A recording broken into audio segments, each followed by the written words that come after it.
వసుదేవసుతం దేవం కంసచాణూరమర్దనం దేవకీ పరమానందం శ్రీకృష్ణం వందే జగద్గురుం. మహాభక్తులారా, మనందరికీ కూడా ఇప్పుడు 7 జన్మల నుంచి పెళ్ళాం వస్తుందంటారు. అంటే రుణానుబంధ రూపేణ పశుపత్ని సుతాలయ, ఒక భార్య 7 జన్మల నుంచి క్యారీ ఫార్వర్డ్ అవుతుంది. అలాగే పిల్లలు కానీ, రుణాలు, శత్రువులు, వీళ్ళంతా కూడా మరి ఈ 7 జన్మల నుంచి వచ్చినటువంటి ఆస్తులు మనకు కూడా రావు. ఏమొస్తాయో తెలుసా? పాప పుణ్యాలనే ఆస్తులు వస్తాయి. మనం అంతకుముందు సంపాదించినటువంటి వాడు నోరు వీడు నోరు కొట్టేసి భూ కబ్జాలు చేసేసి ఇవన్నీ చేసినవన్నీ అక్కడ ఉండిపోయినాయి. మన వారసులకు ఇచ్చేసాం. అయితే దానికి సంబంధించినటువంటి ఆ కర్మలు చేసాం కదండి, ఆ ఫలితాలు మాత్రం పుణ్యమైతే పుణ్య ఫలితాలు, పాపాలైతే పాప ఫలితాలు మనకు కూడా వచ్చేస్తాయి ఈ జన్మలంతా కూడా. కాబట్టి ఇప్పుడు గరుడ పురాణం అనేటటువంటిది ఒకటి ఉందని మనకు తెలుసు. యముడు చక్కగా నచికేతుడికి జన్మ రహస్యాలన్నీ కూడా చెప్పాడు. గరుడ పురాణంలో ఏ శిక్షకి ఏదో, మరి ఏ పాపానికి ఏ శిక్ష వేస్తారు, ఏ పుణ్యానికి ఏది లాభం జరుగుతుంది, ఇవన్నీ కూడా వర్ణించబడ్డాయి. కాకపోతే మనం జీర్ణించుకోవడానికి కొంచెం కష్టంగా ఉంటుందన్నమాట.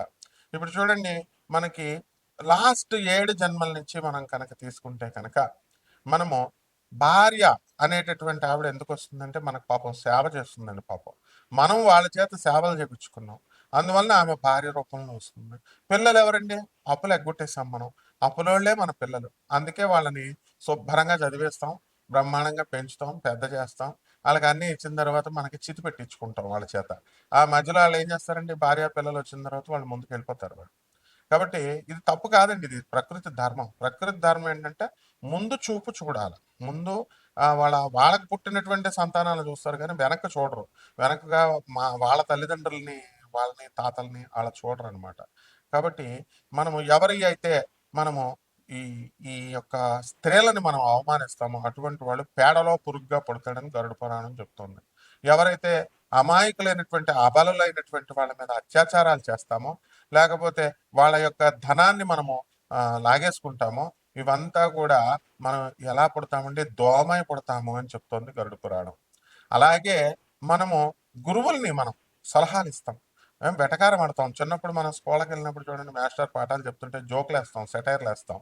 అలాగే ఇప్పుడు నేను వీడియోలు చెప్తున్నానండి, నా మీద కూడా సెటైర్లు వేస్తారు కదా, సరదాగా కామెంట్స్ అవి పెడతా ఉంటారు. అంటే మంచిగా చెప్పకపోతే మీకు ఏమండి మీరు కోటీశ్వర్లు అయిపోతారండి, ఏమండి మీరు చాలా గొప్పవాళ్ళు అయిపోతారండి అంటే అప్పుడు పెడతారు. ఏమంటే ఈ రాశి వాళ్ళు మేము చాలా సంవత్సరాల నుంచి చూస్తున్నాం, మాకు అవ్వట్లేదు అని అప్పుడు పెడతారు. ఒకవేళ ఒరే నాయన ఉన్నది ఉన్నట్టు చెప్పామనుకోండి, ఇలా జరుగుతురా నాయన, ఇప్పుడు గరుడ పురాణం లాంటి విషయాలు మనం ఎప్పుడూ సత్యమే చెప్తాం. అయితే అప్పుడు ఏం చేస్తారండి? వీడు ఎక్కడ దొరికాడరా బాబు, మళ్ళీ వచ్చేసాడు వీడు అని చెప్పేసి, ఎక్కడ దొరికాడరా అని కామెంట్లు పెడతారు. ఇట్లాంటివన్నీ కూడా తప్పమ్మా. అందువలన గురువుల్ని కనుక ద్వేషిస్తే ఆయుక్షీణమవుతుంది, అదృష్టహీనులు అయిపోతారు. అందువలన చాలా నష్టాలు జరుగుతాయి. మా నోటితో చెప్పకూడదు, ఎందుకంటే చెప్తే అలెక్కే చిట్టి పికిల్స్ లాగా అయిపోద్ది అనమాట మీ బతుకులన్నీ కూడా. అందువలన కంపల్సరీ మీరంతా కూడా మీ గురువులంటే ఎవరైనా మీకు పాఠాలు చెప్పినోడు, మీ అమ్మని మీరు తిట్టుకుంటారా? మీ నాన్న మీరు తిట్టుకుంటారా? మీకు పాఠాలు చెప్పిన మేస్టర్ని తిట్టుకుంటారా? ఒక మహానుభావుడు నాకు పెడతాడు, ఎవరు మీరు సోదెక్కి వేసేస్తున్నారండి బాబు. మరి ఇక్కడ మీరు జాతక రాశి ఫలాలు పాయింట్ చెప్పట్లేదండి. మహానుభావ, మహాపురుషోత్తమ, నీవంటి గొప్పవాడు గురువులకి సలహాలు ఇవ్వకూడదు నాయన. ప్రొఫెసర్ నేను, మరి సలహాలు ఇస్తే ఎట్లా? అక్కడ మంచి అంటే నువ్వు చాలా కోటీశ్వరుడు అయిపోతావు, నువ్వు చాలా గొప్పవాడు అయిపోతావు అని చెప్తే నువ్వు ఏం దానాలు చేసావు? నువ్వు పూర్వజన్మలో దానాలు కూడా చేయాలి కదా. ఈ జన్మలో ఏం చేసావు చెప్పు? అనాథలకి ఎవరికి చేసావు? దానాలు చేయవు. పంతులకు మాకు ఫీజు ఇవ్వవు. తర్వాత సలహాలు మాత్రం ఇస్తావు. అసలు మేము స్క్రోల్ చేసే నెంబర్ ఎందుకు వేస్తాం? పాపం నిత్య అవసరంలో ఎవరైతే బాగా కష్టంలో ఉంటారో వాళ్ళు పాపం వాళ్ళ సజెషన్స్ అడిగి మా సలహాల ప్రకారం వింటారండి. అన్కండిషనల్గా నాన్ కమర్షియల్ ఆస్పెక్ట్తో మనం డబ్బులు తీసుకోకుండా ఫ్రీగా చెప్పేటటువంటి జ్యోతిషానికి నీలాంటి వాళ్ళు ఎందుకు సలహాలు చెప్తారు నాయన? కాబట్టి చాలా దారుణమైనటువంటి నరకానికి వెళ్ళిపోతావు నువ్వు. ఎంత అంటే మామూలుగా వ్యాధి, ఆ జ్యోతిష్యాన్ని కానీ, గురువుని కానీ, వైద్యుడిని కానీ ఎవరైతే ద్వేషించినా, వాళ్ళకి సలహాలు ఇచ్చినా వాళ్ళంతా ఏమైపోతారో తెలుసా? ఆయుక్షీణం అయిపోతారు, అదృష్టహీనులు అయిపోతారు. అండ్ డాక్టర్ని కనుక ద్వేషించినట్లయితే వాడు పైకే పోతాడు. కాబట్టి భయపెట్టడాలు గీపెట్టడాలు ఉండవు, మనదంతా స్ట్రైట్ ఫార్వర్డ్.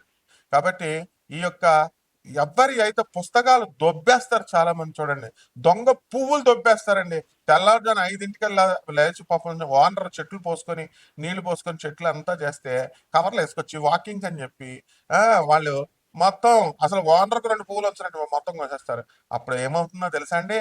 మీరు చేసే పుణ్యం అంతానేమో ఓనర్‌కి పూజల వల్ల వచ్చే పుణ్యం. మీకేమో పాపమే, దొంగతనం పాపమే. తర్వాత ఏమైపోతారండి మీరు? మిడతైపోతారు. గరుడ పురాణం చెప్తుంది. మా గురువుగారు గరికపాటి నరసింహారావు గారు కూడా దొంగ పూలు కొయ్యొద్దమ్మా అని చెప్పారు. అప్పటి నుంచి కొంత తగ్గింది. ఇంక మా మిగతా వాళ్ళు కోసేస్తున్నారు అనుకోండి. చాలా నరకాలకు వెళ్ళిపోతారండి బాబు. దొంగ పూలు కొయ్యకూడదండి. అలాగే ఇక ఇంట్లో ఇంట్లో పెట్టుకుంటారు నమ్మకంగా. ఇంట్లో పెట్టుకుంటే నమ్మకంగా ద్రోహాలు చేస్తారు. బాయ్ ఫ్రెండ్స్ కోసం మరి వీళ్ళు గర్ల్ ఫ్రెండ్స్ కోసం ఈ యూత్ ఏం చేస్తారంటే ఇంట్లో పెడితే డబ్బులు దొబ్బేస్తారండి బాబు. బంగారము డబ్బులు దొబ్బేస్తారు. మరి అది ఎవరి మీదకి వెళ్ళిపోద్ది? పాపం ముసలోళ్ళు ఉంటారు కదా, వాళ్ళకి ఏదో తిండి పెడతా ఉంటారు కదా, ఆ ముసలోళ్ళ మీదకి వెళ్ళిపోద్ది. ఆ ముసలోళ్ళని తిట్టేస్తారు వీళ్ళు ఇంటి యజమానులు. మనవరాల్ని మనవాడిని ఏమనలేక. కాబట్టి ఇలాంటివన్నీ కూడా మహాపాపాలు అయిపోయి నెక్స్ట్ జన్మలో వికలాంగులు అయిపోతారు. ఇది అన్ని గరుడ పురాణం అన్ని క్లియర్ గా చెప్తుంది. కాబట్టి ఇవన్నీ సరదాగా చెప్పేది కాదు నాయన. భయపెట్టాల్సిన ఇప్పుడు మేము భయపెట్టేవరకు మేము కూడా రౌరవాది నరకాలకు వెళ్ళిపోతాం నాయన.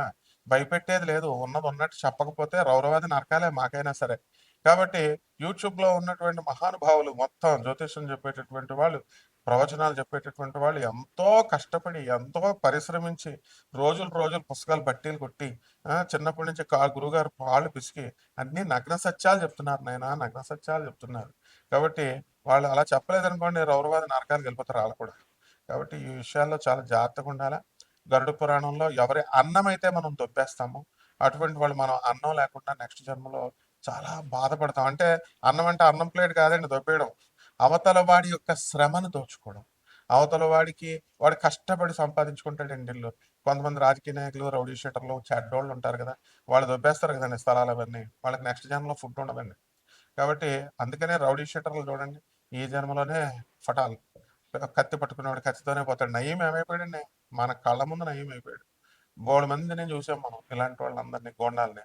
ఆ, మా మా ఫ్రెండ్ అయినటువంటి పోలీస్ కమిషనర్ సురేంద్ర బాబు ఏసైడ్ మెంత్ ఎన్కౌంటర్ సజ్జనార్ సార్ ఎవరు ఏంటో ఐపీఎస్లు బ్రహ్మాండమైన ఐపీఎస్లు ఉన్నారు. ఐపీఎస్లు ఇప్పుడు జితేంద్ర సార్ మహాత్ముడు డీజీపీ.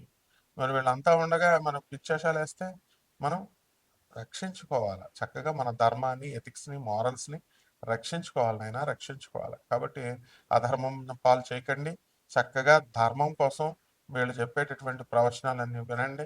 పూజలు పునస్కారాలు చేయక్కర్లేదులే. ₹1,00,000 అవుతున్నాడు, లేకపోతే అడుగుతున్నాడు, లేకపోతే 50,000 అడుగుతున్నాడు అని ఈ జ్యోతిష్కులు చెప్పేది వదిలేయండి. పాపం దక్షిణలు ఇచ్చేయండి బాబు. పంతులకి దక్షిణలు ఎగ్గొడతారంటే బాబు. ఎవరైతే పంతులకి దక్షిణలు ఎగ్గొడతారో, ఎవరైతే జ్యోతిష్కులకి దక్షిణలు ఎగ్గొడతారో వాళ్ళకి ఏమొస్తుందో తెలుసా? గరుడ పురాణం తీసి చదవని చూస్తాను.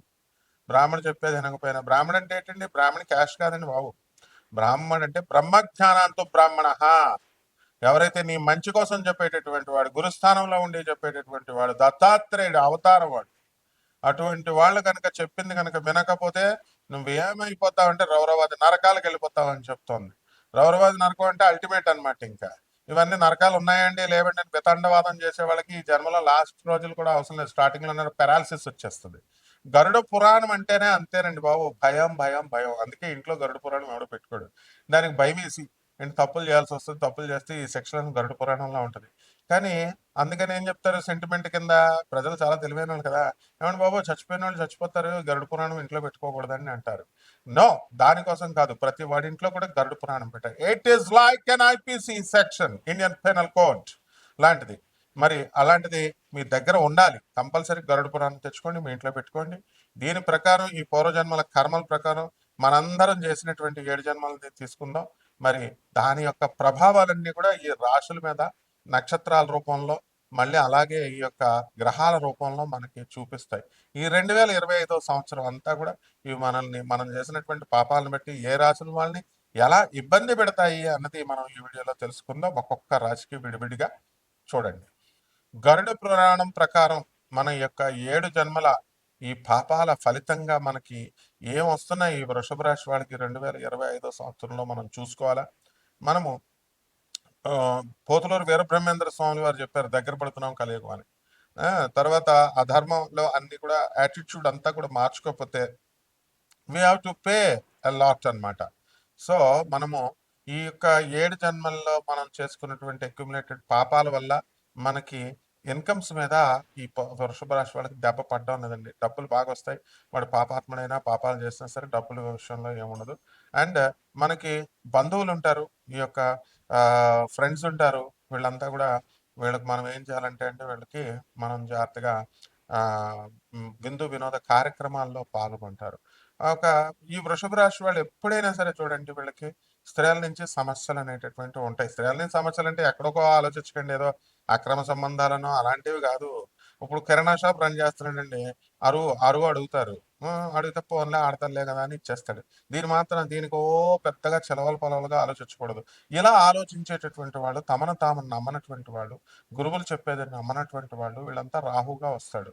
కాబట్టి ఇది కూడా 7 తరాల 7 జన్మల పాపాలే అన్నమాట. కాబట్టి పోగొట్టుకోవాలి ఇవన్నీ కూడా. అలాగే రైతులు ఉన్నారండి, వీళ్ళు చాలా మంచి పంటలు చేస్తారు. మంచిగా ఇంట్లో ఖరీదైనటువంటి వస్తువులు ఇవన్నీ కొంటారు. మరి ఈ చేపల రొయ్యల చెరువులు ఇవే కదండి వ్యాపారాలు ఏముంటాయి. ఇప్పుడు పౌల్ట్రీ ఫార్మ్స్, మేకల ఫార్మ్స్, చికెన్ తెల్లారితే మనకి చికెన్ లేకపోతే, మనకి పౌల్ట్రీ లేకపోతే చికెన్ మాంసం దిగదు. మటను, అవే కదా మా పబ్స్ అండ్ రెస్టారెంట్స్. పాల వ్యాపారం చూసారా. ఈ వ్యాపారాలు చేసేటటువంటి వాళ్ళందరికీ కూడా బ్రహ్మాండమైనటువంటి ఆదాయాలు ఉంటాయి. మరి అసలు జీవహింస చేయకూడదండి. మరి నేను చెప్పడం నా ధర్మం చేయకూడదని. నేను చెప్పడం వల్ల నాకేం పాపం తాగదు. మీరు చేసేసుకుంటే తర్వాత మీ ఇష్టం మరి. అలాగా అందుకే 7 జన్మలు ఉన్నాయి కదండి, మళ్ళీ ఇంకో 7 జన్మలో లిస్ట్ వెళ్ళిపోద్ది అనమాట. తర్వాత దాని శిక్షలు వేరేగా ఉంటాయి. కాబట్టి ఎవరైతే లంచాలు గించాలు మంచి కాసు కోసం తీసుకోండి, ఏం పర్వాలేదు. కానీ చెడ్డ కాసు కోసం డబ్బులు ఉన్న వాళ్ళ దగ్గర తీసుకోవాలి ఎప్పుడు కూడా. సో అలా ఈ వృషభ రాశి వాళ్ళంతా కూడా, ఆఫీసర్లంతా కూడా అద్భుతమైనటువంటి పరిపాలన చేస్తారు. ప్రమోషన్స్ వస్తాయి. తర్వాత స్త్రీల వల్ల ఎప్పుడు ఇబ్బందులేనండి వీళ్ళకి. కాబట్టి స్త్రీలకు దూరంగా ఉంటే పోయాయి.